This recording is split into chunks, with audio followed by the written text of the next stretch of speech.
우리가 살아도 주를 위해 살고 죽어도 주를 위해 죽나니 그러므로 사나 죽으나 우리가 주의 것이다. 우리의 고백이기를 소망합니다. 여러분, 세상에는 많은 직분과 거기에 따르는 직임이 있습니다. 사람의 그 지위와 직임은 그 사람의 그러한 삶의 목적과 방식을 결정하는 중요한 요인이 되는 것이죠. 그리고 그 직임과 직위는 거기에 걸맞는 삶을 요구하고 있다는 사실입니다.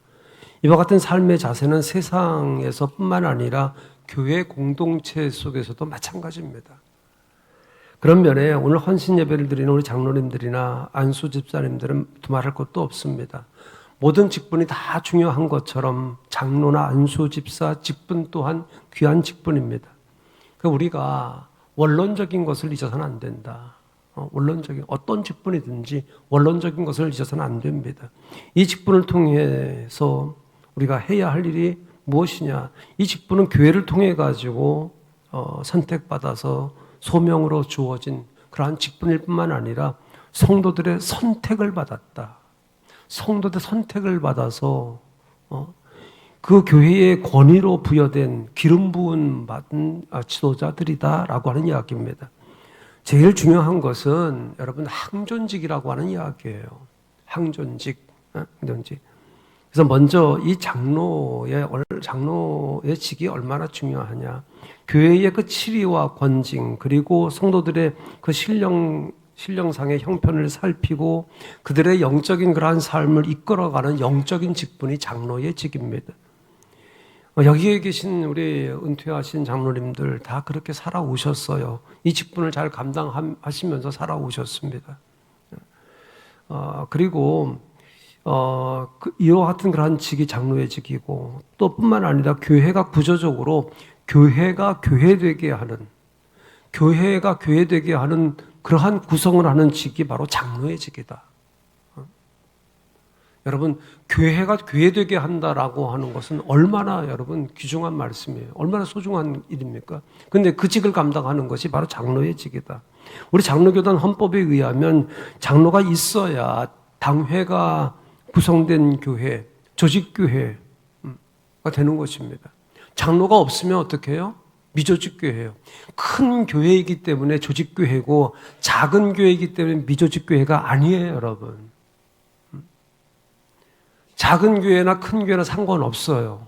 조직교회와 미조직교회의 차이는 장로가 있느냐 없느냐 이거에 따라서 구분된다. 그렇기 때문에 교회를 교회되게 하는 그러한 직이 바로 장로라고 하는 이야기예요.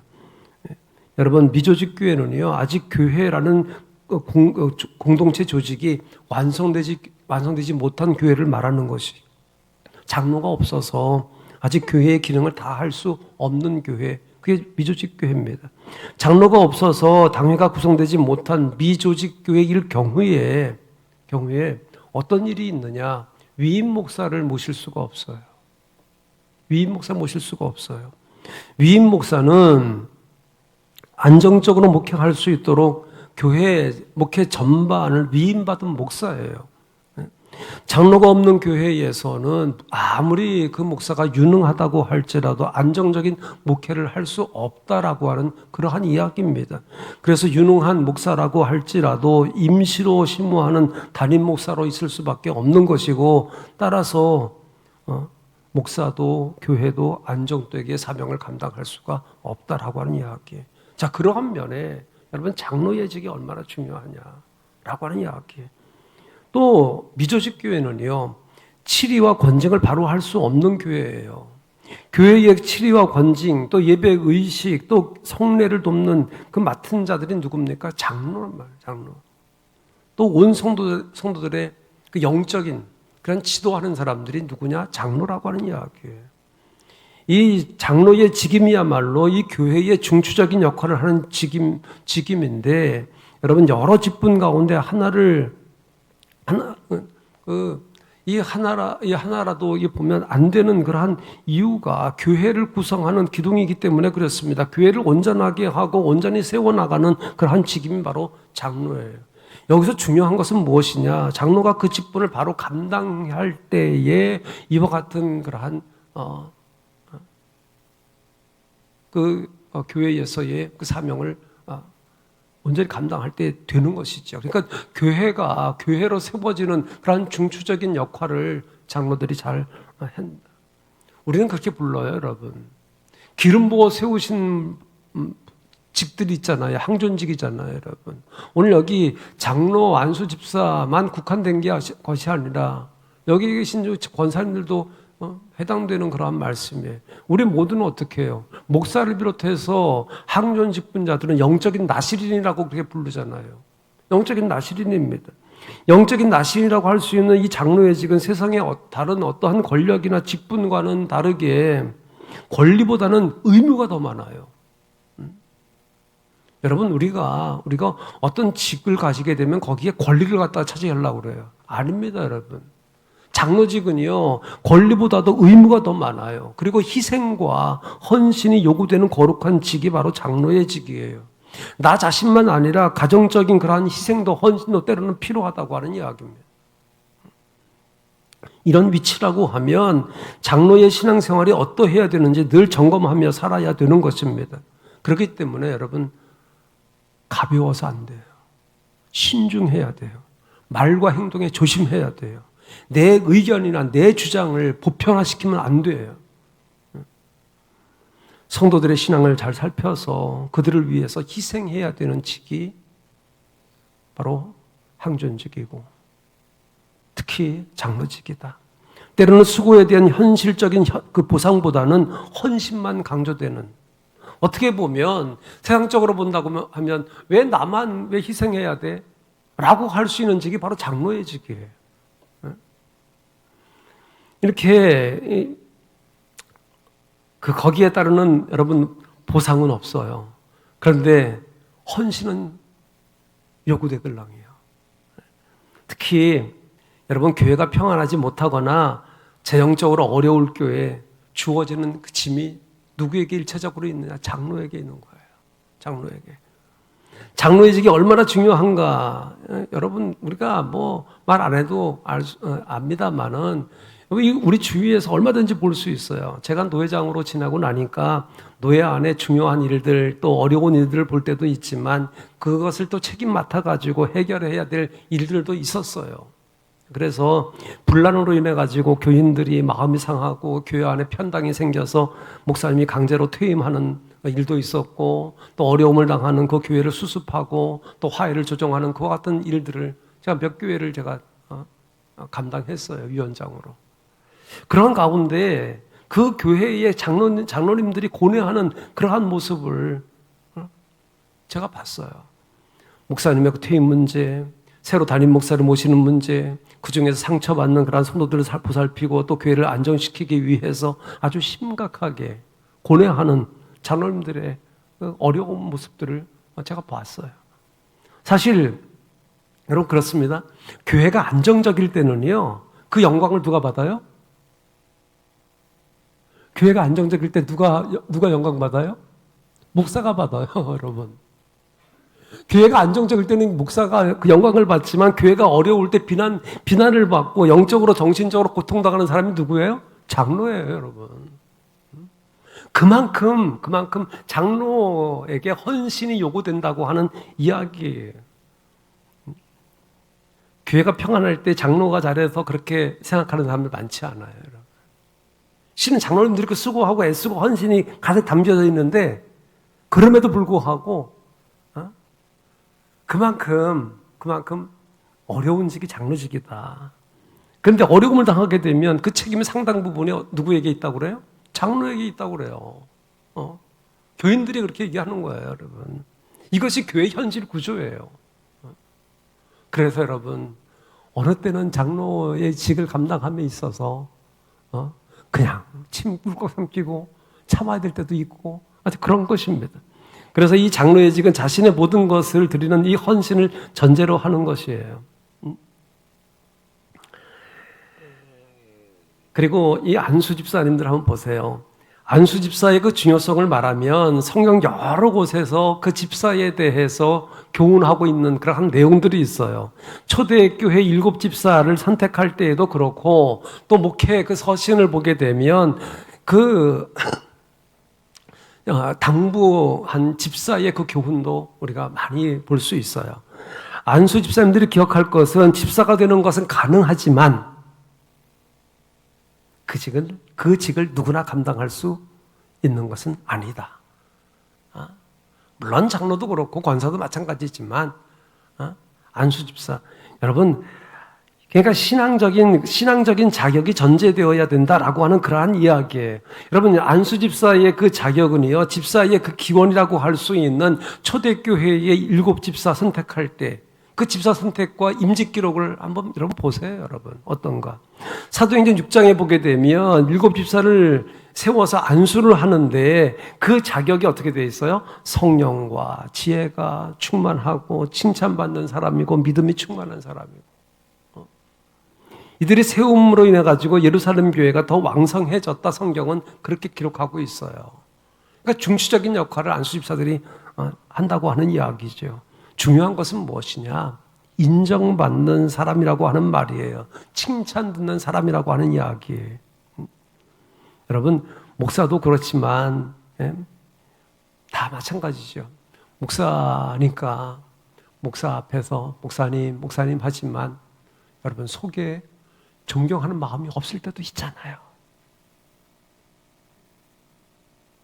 안 그래요, 여러분? 여러분, 우리 목사님들 계세요. 저도 이렇게 있고, 그러면 제 앞에서 목사님 하지만 속으로 존경하지 않는 경우도 있잖아요, 여러분. 마찬가지예요, 여러분. 어떤 직이든지 장로님 해요. 집사님, 권사님 해요. 근데 마음속에 그러지 않는 경우도 많다고 하는 이야기예요. 솔직하게 얘기하자는 얘기예요. 이것이 이래요, 여러분. 그런데 그 7집사를 세울 때 어떤 사람이었느냐? 성령과 지혜가 충만하고 칭찬받는 사람이고 믿음이 충만한 사람이다. 믿음이 충만하다고 하는 그 이야기, 그것도 그렇지만 여러분, 우리가 인간관계 속에, 우리는 관계 속에 살아가잖아요. 관계적인 삶이잖아요. 그렇기 때문에 여러분, 칭찬받는다고 하는 것이 얼마나 소중하냐. 칭찬받는 사람을 선택했어요. 신임받는 사람이지요. 여러분, 사도들에 의해 가지고 교회 역사상 최초로 세워진 공식적으로 세워진 직분이 안수집사예요, 여러분. 안수집사예요. 역사적으로 교회를 세우기 위해서 이 교회의 조직의 기초가 된 직이 어떤 직이냐? 안수집사예요. 그래서 이 안수집사의 직은요, 사도시대 때부터 지금까지 지속된 거룩한 직이다.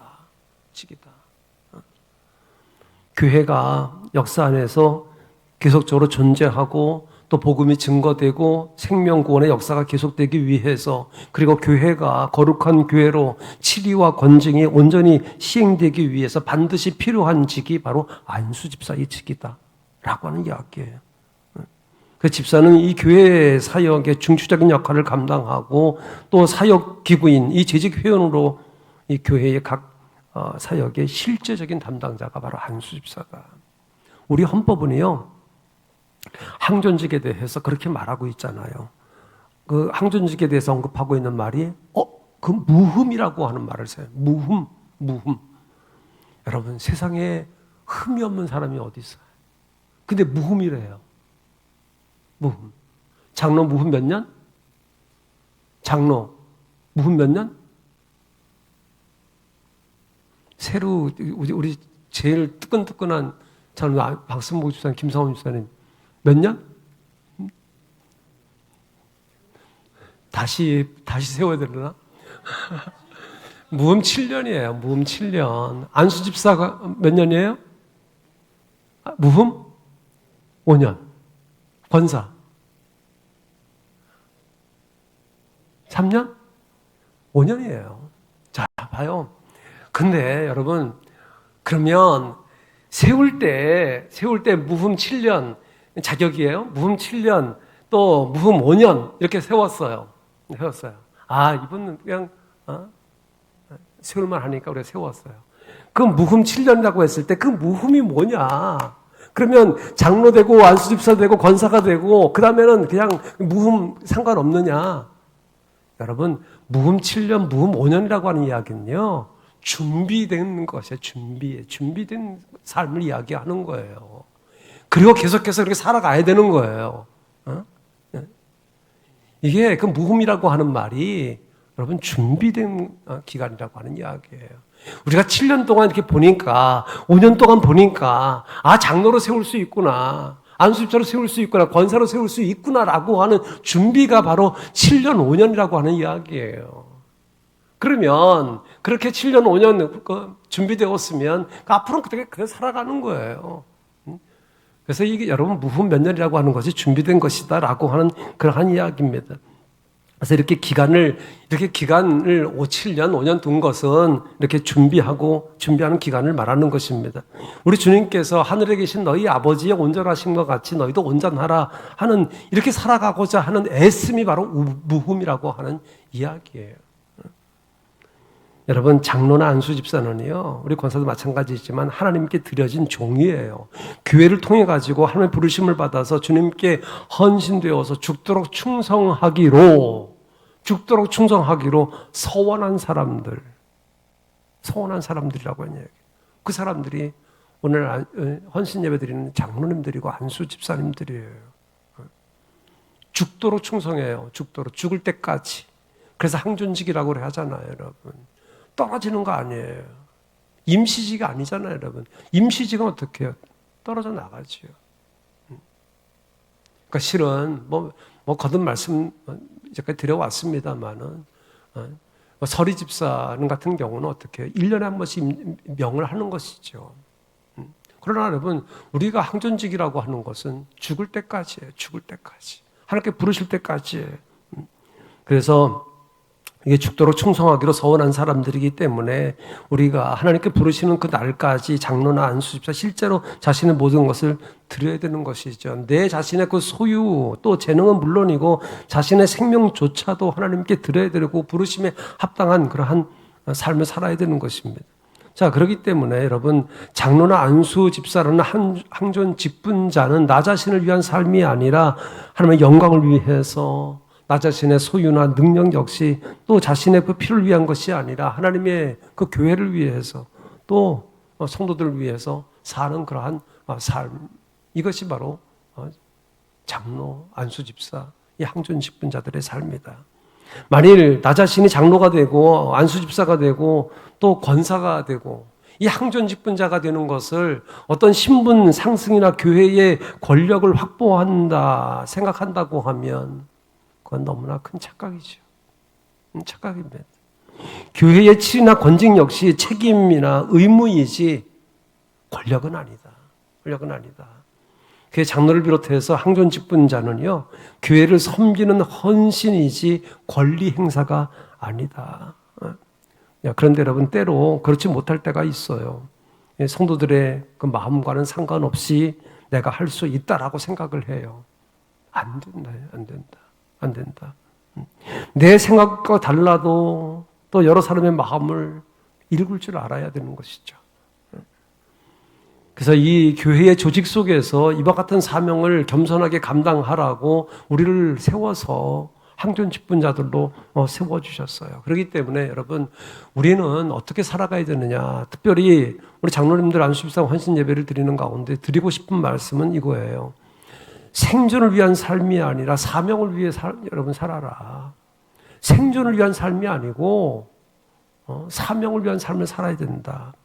오늘 여기 말씀에 우리가 살아도 주를 위하여 살고 죽어도 주를 위하여 죽나니 그러므로 사나 죽으나 우리가 주의 것이로다, 이렇게 말해요. 또 바울은 갈라디아 2장 20절에서 뭐라고 말하느냐, 내가 사는 것이 아니고 오직 내 안에 그리스도께서 사시는 것이라. 이제 내가 육체 가운데 사는 것은 나를 사랑하사 나를 위하여 자기를 버리신 하나님의 아들을 믿는 믿음 안에서 사는 것이라, 이렇게 말씀합니다. 이 바울의 고백이 우리 장로님들의 고백이 되고 우리 안수집사님들의 고백이 되기를 주의 이름으로 축복합니다. 여러분, 교회가 더 든든히 서기 위해서 필요한 때 절차에 의해 가지고 여러분들을 세웠잖아요. 직분자가 더 많아진다고 하면 일꾼을 세울 때는 그 목적이 있잖아요. 교회가 더 든든하게 세워지도록 또 필요해서 일꾼을 세워요. 그러면 직분자가 많아진다고 하면 교회가 전보다 더 건강해져야 되죠. 든든하게 서가야 정상이죠. 그런데 많은 교회들이 경험하는 것은 어떻게 해요? 일꾼들을 많이 세우니까 뭐가 많아진다? 말이 많아지더라. 그것은 저와 여러분이 또 이야기하는 것이기도 하고 교회가 그렇게 경험하는 일들이기도 해요. 바꿔 말하면 장로나 안수집사 권사가 된다고 하는 것은 엄청난 헌신이고 또 삶의 목적과 방법을 고친다고 하는 것인데 그렇지 않다고 하는 이야기죠. 되기 위해서는 힘써. 되기 위해서는요. 그러나 더 중요한 것은 되기 위해서가 아니라 이미 무흠 7, 무흠 5년 뭐 이렇게 했어요. 그러면 성도들이 봤어요. 칭찬했어요. 일곱주사 세울 때 칭찬을 받는 사람이라고 했으니까 칭찬에 세웠어요. 그러면 그 이후에 살아내야 되는 것이죠. 그런데 그렇지 않다고 하는 것은 우리가 그렇게 살지 못하고 있는 반증입니다. 장로가 되고 안수집사가 되고 이 권사가 되었는데 삶의 모습이 변화되지 않았다고 하면 여러분 이름만 가지고 있는 것이고 조직 속에서 위치만 가지고 있는 것이다. 장로가 되고 안수집사가 되고 권사가 되면요 이전에 하지 못했던 섬김이나 헌신이나 봉사가 있어야 되는 것이죠. 전에 내가 이거 못했어. 근데 권사가 됐으니까 내가 이거 해야지. 안수집사가 됐으니까 내가 이거 해야지. 장로가 됐으니까 이걸 해야지. 그와 같은 마음들이 생겨져야 되는 것이죠. 근데 이것은 권사는 하면 안 되는 거예요. 이렇게 그냥 어떻게 보면 갈라놓는 것도 있어요. 장로는 이거 하면 안 돼. 안수집사는 이거 하면 안 돼. 권사는 이거 하면 안 돼. 선을 거서. 그래서 이런저런 핑계로 뒷전에 물러서고 굳은 일을 싫어한다고 하면 여러분 세운 성도들도 큰 실망이죠. 그 생존을 위한 삶보다 여러분 사명을 위한 삶으로 바꾸는 태도가 중요하다. 삶의 목적과 방법을 바꿔야 한다고 하는 이야기예요. 먹고 입고 쓰고는 그 이유도 달라져야 되는 것이에요. 사명을 위한 삶은 여러분 장로나 안수집사뿐만 아니라 모든 그리스도인들 피로 값주고 사신 하나님의 자녀들의 삶이기도 하잖아요. 자, 그래서 하나님께서 우리의 그 삶에서 생전보다 사명에 관심을 두고 계신다. 여러분 성경을 잘 보세요, 여러분. 성경을 잘 보게 되면 하나님께서 우리에 대해서 무엇에 대해서 관심을 가지고 있느냐. 생존보다는 사명에 관심을 가지고 있는 것을 보게 돼요. 성경의 인물들을 보게 되면 예외 없이 아주 중요한 사실을 발견하게 되는데 그들의 일생의 그 기록에서 그들의 자신만을 위한 생존을 위한 삶을 살았던 삶에 대해서는 철저하게 하나님께서 침묵하고 계세요. 반면에 사명을 위한 삶에 대해서는요, 그 사람의 실수나 부족까지도 다 기록하고 있어요. 이게 무슨 이야기냐? 한번 예를 들어 볼게요. 아브라함 보세요, 여러분. 아브라함은 예를 본다고 하면 아브라함이 되기 전에 아브라함에 대한 삶에 대해서 철저하게 침묵하고 있잖아요. 태어나서 어린 시절을 보냈고 성장 과정에서도 여러 가지 일들이 있었을 것이에요. 생존을 위해서 어떻게 살았는지 부름받을 때까지 75년이라고 하는 그런 삶이 있었는데 그런 생존을 위한 삶에 대한 기록은 하고 있지 않아요. 그러나 그가 하나님의 부르심을 받고 갈대아 우르를 떠나가지고 하나님이 가라고 하는 지시하는 땅으로 가서 사명을 따라 살아간 그의 삶의 역사에서는 인간의 실수조차도 가감하지 않고 다 기록하고 있는 것을 보잖아요. 하나님께서 부르셔서 세우셨으면 당신의 일을 위해 가지고 일꾼을 세우셨으면 그런 허물들 좀 닫아주면 얼마나 좋겠어요. 그런데 그러한 실수까지도 다 언급해요. 다 지적해요. 자신이 살기 위해서 자기 누이라고 속였다가 곤욕을 당하는 일을 비롯해가지고 하나님의 약속을 기다리지 못하고 하갈을 취하는 그런 부끄러운 일까지 다 기록하고 있잖아요. 생존을 위한 삶에 관심이 없다는 얘기예요. 하나님께서 사명을 위한 그런 삶에 관심이 있는 거예요. 하나님께서 자신의 생존만을 위해 살았던 70년에 대해서는요, 75년에 대해서는 관심이 없으셨지만 하나님의 부르심을 받고 사명을 가지고 살았던 삶에 대해서는 깊은 관심을 가지고 계셨다는 말이에요. 하나님이 75세에 부르셨지만 그 전의 삶을 모르시겠어요? 근데 그의 삶에 대해서는 언급하고 있지 않다고 하는 이야기예요. 이렇게 하나님은 자신의 생존만을 위해 살아가는 사람에 대해서 관심이 없다는 말이에요. 모세도 보세요, 여러분. 출생에 대한 짧은 기록은 있어요. 출생에 대한 짧은 기록이 있는데, 요즘 새벽에 출애굽기를 보고 있는데 짧은 기록은 있어요. 그것은 그의 사명을 위한 설명을 하기 위해서 기록한 것뿐이지, 그가 애굽의 궁중에서 어떻게 자랐고 어떤 교육을 받았고 특기나 능력이 있었는지 여기에 대한 기록은 없어요, 여러분. 그잖아요, 여러분. 개인적으로는 그 삶이 얼마나 중요하겠어요. 75년 동안 살아온 아브라함의 그 75년 동안 생활이 얼마나 귀하겠어요. 소중하겠어요. 그런데 하나님은 관심이 없다는 얘기예요, 여러분. 모세의 40년 궁중생활 관심이 없어요, 여러분. 당시 지배 계급 사회에서 누렸던 특권에 대한 그러한 기록이 없어요. 그리고 미디안 광야로 도망가서 장인 이드로의 양을 치던 40년의 생활, 거기에 대해서도 관심이 없어요. 왜? 자기가 살기 위해서 도망갔으니까. 거기에 대한 관심이 없어요, 여러분. 기록이 없잖아요, 여러분.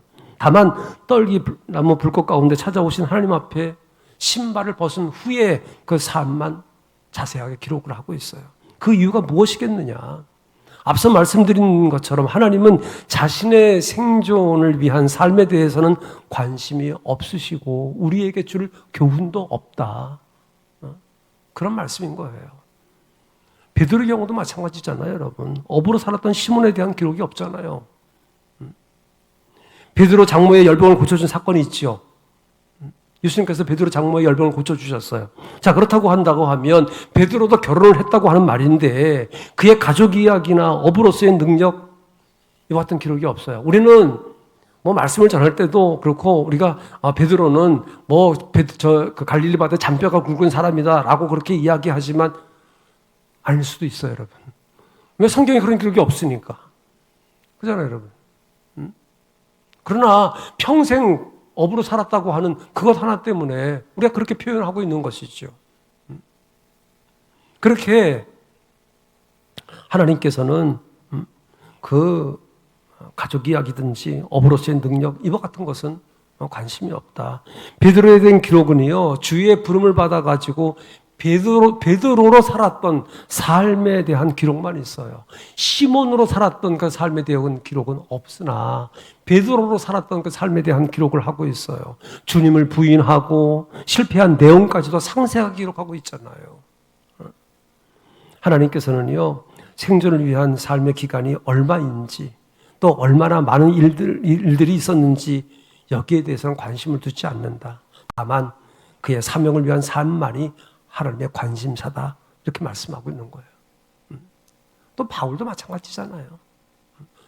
다시 바울을 언급할 필요는 없습니다만 바울도 마찬가지예요. 그가 얼마나 좋은 학문을 가지고 있었어요. 그러나 거기에 대한 언급은 없어요.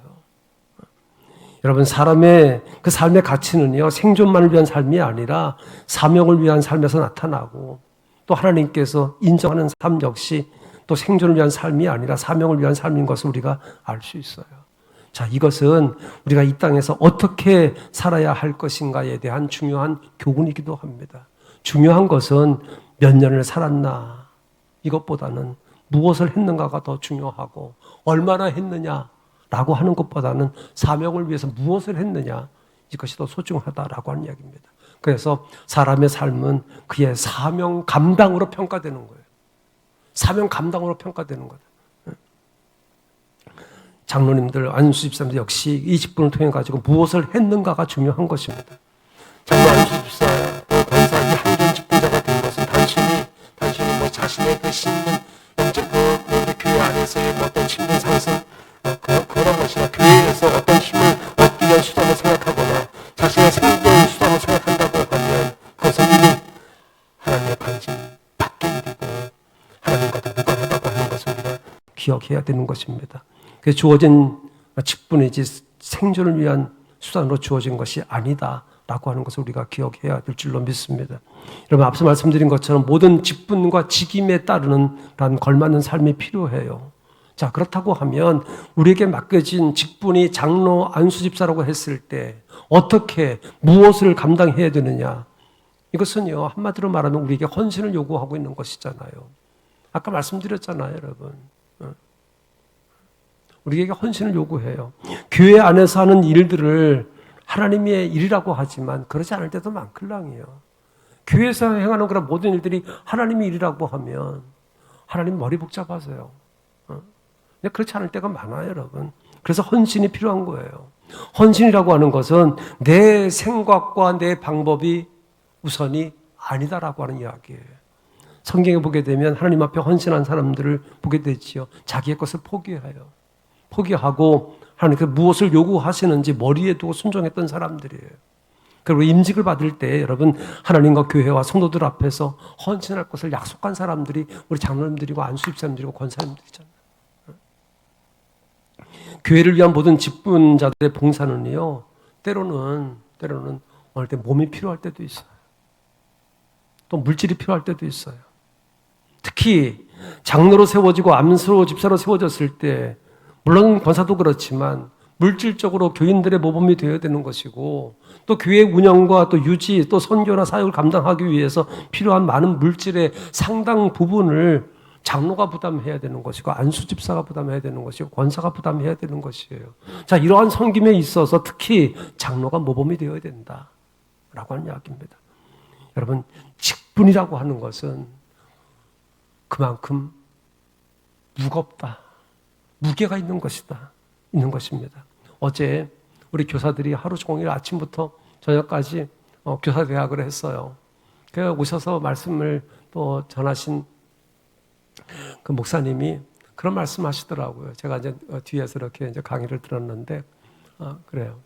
이제 교회 학교에서 필요한 많은 것들이 있어요. 그래서 몇 번씩 반복을 해요. 쪽에다가. 이럴 때는 누구한테?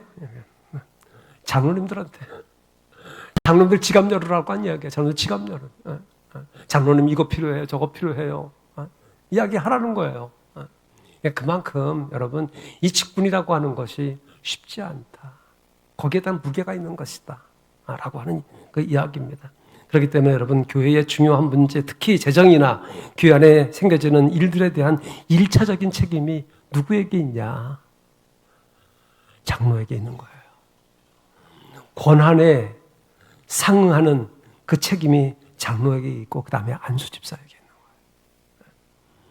그러므로 여러분, 영적 또 신앙적인 능력은 물론이고 물질적인 그런 힘도 필요하다. 그리고 헌신이라고 하는 것은요, 그 직분에 따르는 삶에서 최선을 다하는 것이기 때문에 목회자와 선한 파트너가 되어야 된다.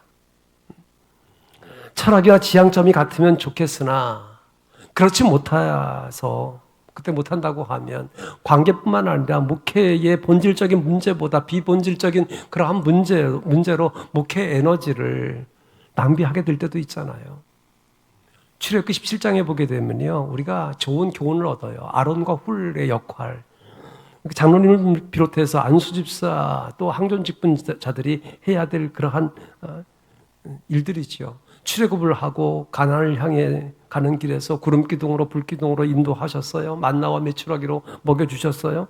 그런 가운데도 백성들이 또 원망이 왜 없겠어요? 원망 많이 했지요. 자, 그런데 이 약속의 땅이라고 하는 곳을 향해 가는 이 백성들에게는요, 그런 마음이 있었던 거예요. 하나님이 인도하시기 때문에 장애물 걱정 없다.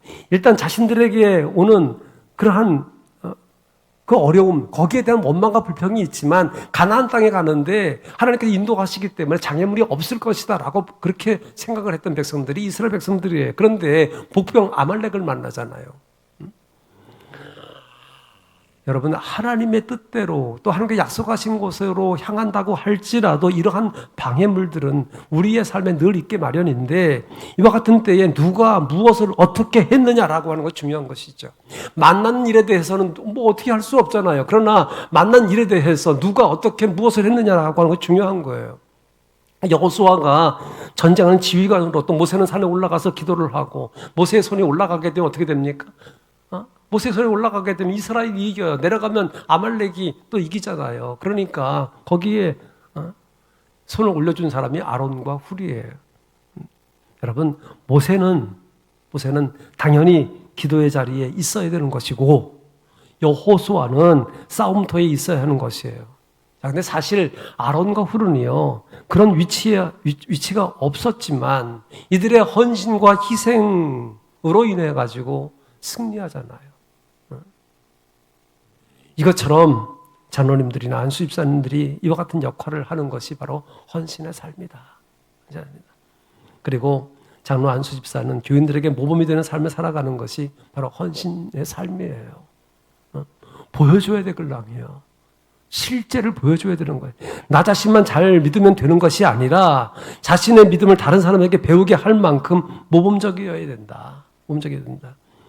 그 다른 사람을 위해서도 장로인 내가, 안수입사인 내가 잘 믿어야 되는 거예요. 교회 섬김이 바로 이런 것이다 라고 보여줄 수 있는 사람들이 장로이고 안수집사이고 또 권사님들이에요. 특히 가정의 신앙이 든든해야 됩니다.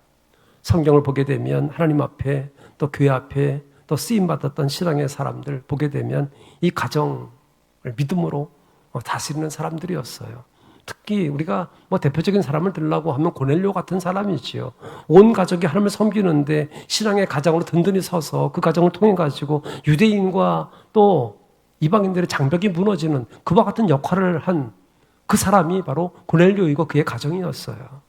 그리고 바울을 돕고 섬겼던 사람들, 이 사람들을 보게 되면 그 가정이 믿음으로 든든히 서 있던 그러한 가정들이었습니다. 이러한 가정신앙의 삶이 본이 되어야 하면 성경이 우리에게 말씀해 주고 있어요. 특히 디모데전서 3장을 보게 되면 하나님의 일꾼에 대한 자격을 말씀하는 가운데 이렇게 말씀해요.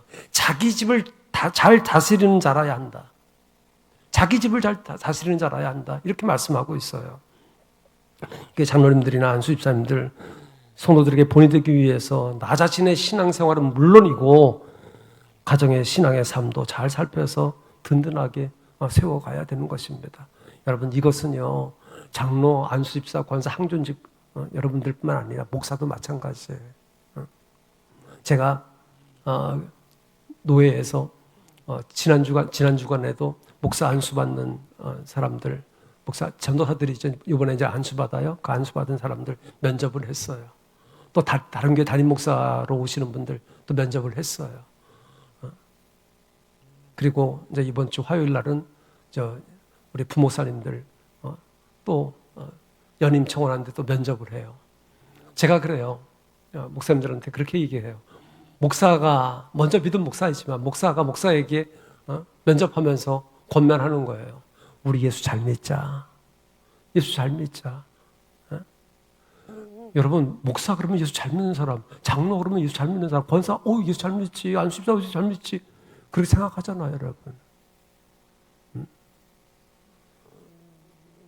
그런데 목사들을 향해서 제가 그렇게 권면해요. 봄에도 그렇고 가을에도 그렇고 꼭 그렇게 얘기해요. 우리 예수 잘 믿자라고. 왜? 예수님께서 말씀하셨어요.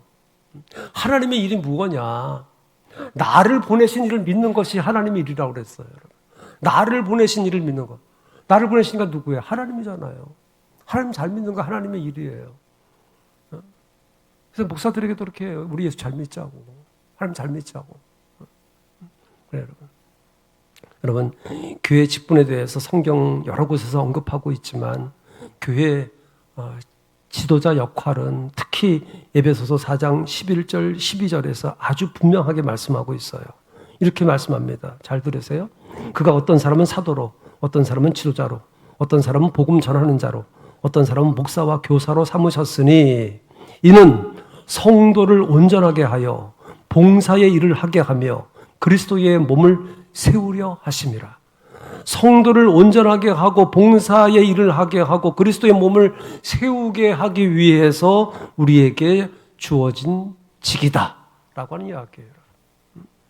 여러분의 섬김과 수고에 감사드리고 교회를 통해서 또 하나님께 받은 직분과 사명은 또 세상 어떠한 직과도 바꿀 수 없는 그런 귀한 것임을 기억하고 성도들을 세우고 그리스도의 몸을 세우는데 또 힘을 다함으로 하나님께서 여러분에게 주시는 그러한 또 복, 또 은혜를 누리는 그러한 기쁨이 있게 되기를 주의 이름으로 축복합니다. 기도하십시다.